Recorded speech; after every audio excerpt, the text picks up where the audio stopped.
मेहमान प्रियंका पुनिया का रुख करेंगे। प्रियंका जी, महिला दिवस की बेहद हार्दिक शुभकामनाएं आपको और इंडिया न्यूज पर बहुत स्वागत है आपका।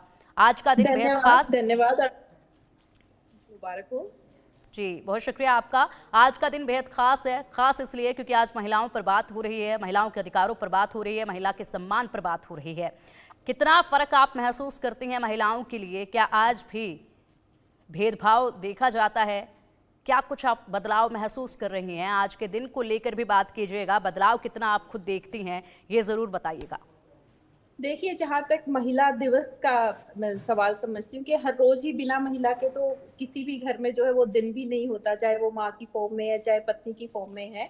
परंतु एक दिन सिर्फ एक्नॉलेज करना ये बहुत कम है और पूरा साल ही हमें इस पे बात करनी चाहिए, अधिकारों की बात होनी चाहिए। अगर हम परिस्थितियों के सोचे कि पहले से अब तक कितना बदलाव आया है, तो बदलाव तो समय के साथ आया है, परंतु आज भी अगर हम देखें बहुत से ऐसे क्षेत्र हैं जहाँ पर अगर हम सैलरी की भी बात करें तो वहां पे भी भेदभाव है।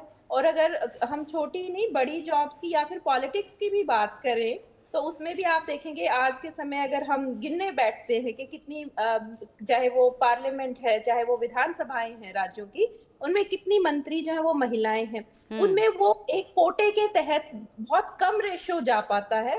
तो मुझे लगता है कि भारत जैसे देश में जब हम बात करते हैं इक्वालिटी की, तो कब वो दिन आएगा जब 50% जो महिलाएं हैं वो पार्लियामेंट में बैठेंगी, 50% जो महिलाएं हैं वो विधानसभाओं में होंगी।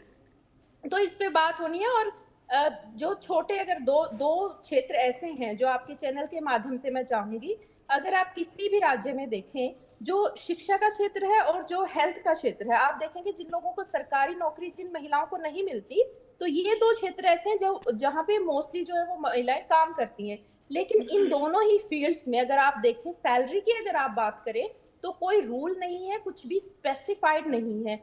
जितने भी प्राइवेट स्कूल में टीचर्स हैं, मैं उनके हक की बात आपके चैनल के माध्यम से करना चाहूंगी कि कोई भी बिल्कुल इंडिया में बिल्कुल ऐसा रूल बिल्कुल प्रियंका जी, बिल्कुल बिल्कुल जो आपने जो मुद्दा आपने उठाया, वाकई में अभी ये बराबरी जो है वो कहीं पर भी देखी नहीं जा रही है, क्योंकि पूरे देश में सिर्फ 2 ही महिला मुख्यमंत्री जो हैं वो अभी तक देखी जा रही हैं। हालांकि दिल्ली में महिला मुख्यमंत्री अब बना दी गई हैं, लेकिन दिल्ली के ही क्राइम रेट की अगर हम बात कर ले तो यहाँ दिल्ली में 14,277 मामले जो हैं महिलाओं पर अपराध के दर्ज हुए, और ऐसे में ये मामले 2022 में दर्ज हुए हैं। एनसीआरबी की रिपोर्ट के आंकड़ों की हम बात कर रहे हैं। साथ ही अगर हम बात करें तो एक दिन में 5 से ज़्यादा रेप के मामले आते हैं दिल्ली में। एक दिन में 5 से ज़्यादा रेप के मामले दिल्ली में आते हैं। सोचिएगा ज़रा क्या स्थिति है महिलाओं की। हम यहाँ बात कर रहे हैं महिलाओं की बराबरी की, लेकिन इन आंकड़ों पर नज़र डालना भी बेहद ज़रूरी है। जब ये क्राइम, और ये तो वो मामले हैं जो दर्ज हुए हैं, जिनके आंकड़े हमारे पास हैं। ऐसे और भी लाखों मामले हैं जो दर्ज ही नहीं हुए हैं, उनके आंकड़ों का कोई हिसाब लगाया नहीं जा सकता है। सांत्वना श्रीकांत जी, आपके पास मैं आना चाहूंगी। दिल्ली को लेकर क्या कुछ कहेंगे आप? देश की राजधानी है, अब तो मुख्यमंत्री भी एक महिला है दिल्ली की। ऐसे में किस तरीके से आप देखते हैं महिलाओं को? कितना सुरक्षित महिलाएं हो गई हैं? घर से निकलती हैं काम के लिए, ये आज़ादी मिल गई है। पढ़ाई कर रही हैं महिलाएं, ये आज़ादी भी मिल गई है। कुछ पिछड़े इलाके हैं जहां पर अभी भी ये आज़ादी नहीं मिली है महिलाओं को, लेकिन ज़्यादातर इलाकों में आज़ादी मिलने लगी है। बाहर जब जाती हैं लड़कियां तो उस वक्त सुरक्षित महसूस नहीं करते हैं, ये बड़ा सवाल है। जब खुद को सुरक्षित महसूस करेंगी तब शायद जाकर इक्वालिटी का मामला जो है वो देखा जाएगा। आपने हमारे मुख्यमंत्री महिला हैं, वह हमारी महिलाओं का प्रतिनिधित्व कर रहे हैं, तो नो डाउट अब हम बहुत सुरक्षित महसूस करना चाहते हैं और करेंगे भी। क्योंकि अभी अभी वो पदासीन हुई हैं, तो आगे के कार्यकाल में पता चलेगा कि इस उनके होते हुए महिलाओं के लिए कितना काम हुआ है, कितनी आपराधिक गतिविधियां कम हुई है।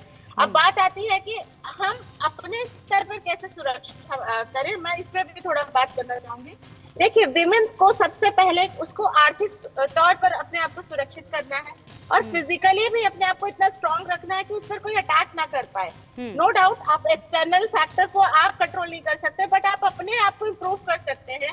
विमेन्स के अपने आप को आप ट्रेन कर सकते हैं। आपको ऐसी चीजें आनी चाहिए कि आपको कोई अटैक करने की कोशिश करे तो आप उससे बचाव कर सके, पहली बात। दूसरी बात ये कहूंगी कि जैसे अभी भी बहुत सारे ऐसे क्षेत्र हैं जहाँ पे लड़कियों को घर के अंदर छुपा के रखा जाता है, बचा के रखा जाता है। तो उनको ये समझने की जरूरत है कि नहीं, हम लड़कियों का विकास करके ही उनको हिम्मत दे सकते हैं। उनको छुपा के हम उनको सेव नहीं कर सकते हैं। जब तक हम उनको आर्थिक रूप से मजबूत नहीं बनाएंगे, मानसिक रूप से मजबूत नहीं बनाएंगे, तब तक उनका विकास संभव नहीं है। और तीसरी बात जो आप आपराधिक गतिविधियों को कह रही है, देखिए आपराधिक गतिविधि कभी भी एक एफर्ट से नहीं दूर किया जा सकता। हमेशा इसके लिए कलेक्टिव एफर्ट करना पड़ेगा। सोसाइटी को भी एफर्ट करना पड़ेगा, इंडिविजुअल को भी एफर्ट करना पड़ेगा, स्टेट को भी एफर्ट करना पड़ेगा। जब सब लोग कलेक्टिव तौर से एफर्ट करेंगे तभी ये अपराध बंद होंगे।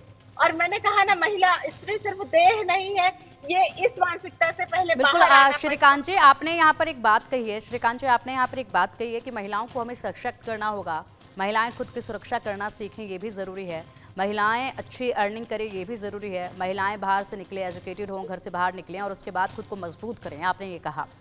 अगर बात की जाए तो सबसे बड़ी बात है कि जो मानसिकता है उन लोगों की जो महिलाओं को सिर्फ अपने एंजॉयमेंट के लिए देखते हैं, उनकी मानसिकता का बदलना भी ज़रूरी है। महिलाएं घर से बाहर जा रही हैं, काम पर जा रही हैं, वर्क प्लेस में क्या आंकड़े सेक्सुअल हरासमेंट के आते हैं उस पर भी एक निगाह डालना भी ज़रूरी हो जाता है, क्योंकि यहाँ पर जब महिलाएं पढ़ लिख कर पहुँचती हैं बराबरी के लिए और उसके बाद काम करती हैं तो महिलाओं के साथ सेक्सुअल हरासमेंट होता है, उसके मामले सामने आते हैं, उनको भी खत्म करना भी जरूरी है। तभी जाकर महिलाएं यहाँ पर खुद को मजबूत कर पाएंगी और खुद के लिए लड़ पाएंगी। कई सारी महिलाएं ऐसी हैं जो नौकरी छोड़कर बैठ जाती हैं। अगर हम बात करें वर्क प्लेस में, एक साल में 2022 का ये एनसीआरबी का आंकड़ा है, 419 मामले सेक्सुअल हरासमेंट के आए हैं। एक साल में 419 मामले 2022 का ये आंकड़ा है। बताइए इस पर आप क्या कहेंगे, किस तरीके से पोश एक्ट भी बनाया गया है? देखिए पिंकी, मैं इस बात पे यही कहूंगी कि जो हमारे कानून है, पहली बात महिलाएं उनके बारे में जाने और हिम्मत करें कि हम अपने अगेंस्ट जो हमारे साथ वायलेंस हो रहा है हम आकर उसकी कंप्लेंट करेंगे। देखिए सहते जाना ही हमेशा सोल्यूशन नहीं होता। इस मानसिकता से बाहर आना पड़ेगा कि हम सहकर कोई नॉर्म क्रिएट कर रहे हैं। पहले हमको सहना बंद करना पड़ेगा, हमारे लिए जो कानून है उनको जानना पड़ेगा और आगे आना पड़ेगा। यहाँ महिलाएं ही खुद के लिए पहल ले सकती हैं। और जो एक महिला का दूसरी महिला के लिए जो सिलेक्टिव अप्रोच है ना, कि मेरा नारीवाद अलग है, तुम्हारा नारीवाद अलग है, यहाँ पे भी देखने की जरूरत है। मैं देखती हूँ कि कुछ महिलाएं नारीवाद के नाम पर उन्मुक्त देह की बात करती हैं, लेकिन वो ये नहीं देखते कि बहुत सारे महिलाओं के लिए तो अभी तक कपड़ा भी नहीं मिल पाया है, अभी तक उनका वो भी विकास नहीं हो पाया है। तो एक तरीके से कलेक्टिव डेवलपमेंट होने के साथ अवेयरनेस की जरूरत है, फिर एक कलेक्टिव एफर्ट के साथ वायलेंस से बचाया जा सकता है और डेवलपमेंट किया जा सकता है। बिल्कुल। और बेहद बदलाव अभी ज़रूरी है करने, क्योंकि महज एक दिन जब महिलाओं के ऊपर हम बात करते हैं, वो एक दिन नहीं बदल सकता है पूरे समाज को। एक दिन वो खराब मानसिकता जो कुछ लोगों में होती है, जो पूरे समाज में गंदगी फैलाते हैं, जो नाम खराब करते हैं, जिनकी वजह से महिलाएं डर की वजह से घर से बाहर निकलने में यहाँ संकोच करती हैं, उस मानसिकता को बदलना भी ज़रूरी है। उसी के बाद इक्वालिटी जो है वो देखी जाएगी। फिलहाल बहुत शुक्रिया आप दोनों का इंडिया न्यूज़ के साथ जुड़ने के लिए, इस चर्चा में शामिल होने के लिए। बुलेटिन में वक्त